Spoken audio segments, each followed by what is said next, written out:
वाला होता इथं सिद्धेश.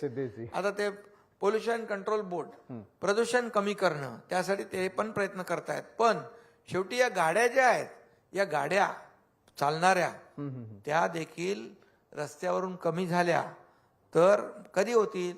तुम्ही त्यांना पब्लिक ट्रान्सपोर्ट चांगला द्याल तेव्हा मग मेट्रो एअर कंडिशन आरामदायी प्रवास त्यांना मिळेल तेव्हा ते कशाला गाड्या आणतील.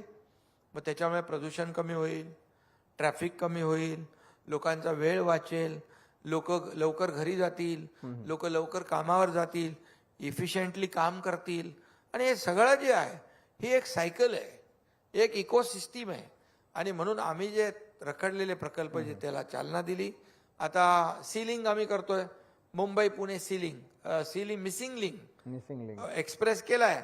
पण तुम्हाला माहित नसेल तो मिसिंग लिंक जगातला सगळ्यात वायडेस्ट टनल आहे, जगातला सगळ्यात वायडेस्ट टनल आहे. आणि तो लोणावळा लेकच्या खालून 1000 का 100 मीटर खालून गेलाय.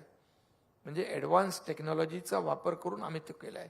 आता तुम्ही मुंबई पुण्यामध्ये कधी कधी घाटामध्ये अडकता. मुंबई